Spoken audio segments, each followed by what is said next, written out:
Begin, though, with Governor Whitmer falling in line with the CDC and dropping mask requirements for fully vaccinated Michiganders. Good to have you with us this Friday at 5. For the first time in more than a year, some Michiganders will not be required to wear a mask in public places. Let's go over some of the broad strokes here. Starting tomorrow morning at 9 a.m., fully vaccinated Michiganders will no longer have to wear a mask or physically distance in most settings.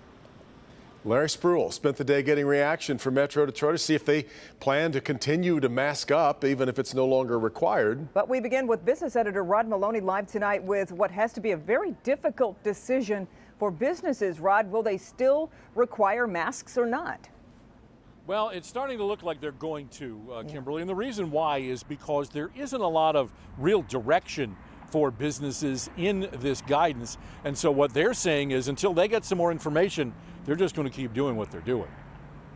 West Bloomfield's Stage Deli remained flexible throughout the pandemic, and owner Steve Goldberg tells us it's been very challenging, and it's welcome news that the new mask mandate is getting closer to the old normal. It's just going to be wonderful to be able to deliver service with a smile and allow our smiles to be seen. Yeah, it's very hard to get that smile across the eyes and to interact with our guests and to see their faces. Still, he's waiting for further guidance either from the state or from the county health department before he takes the "you must wear a mask" sign down or let his staff go without that mask.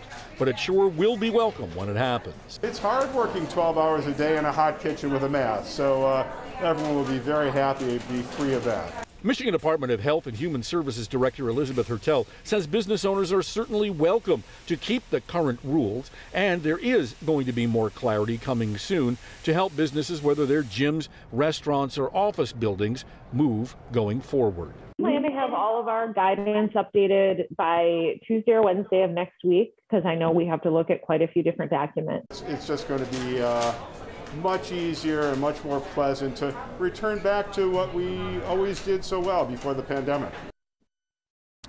And so we reached out to a couple of different businesses, the grocers, for instance. Meijer and Kroger both have told us that they're going to keep their mask rules in place for the time being.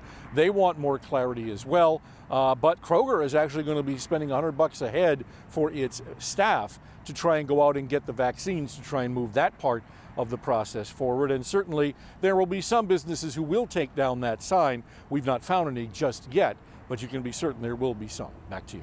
So, Rod, what do we know about these rules and their impact on schools? Well, if you'll recall, the whole school rules issue surrounding masks was a huge issue and a huge problem. And that was getting to where we are today. Well, getting in the other direction is going to be doing just the same. We'll tell you all about that coming up on Local 4 News at 6. Okay, we'll see you then. Thank you, Rod.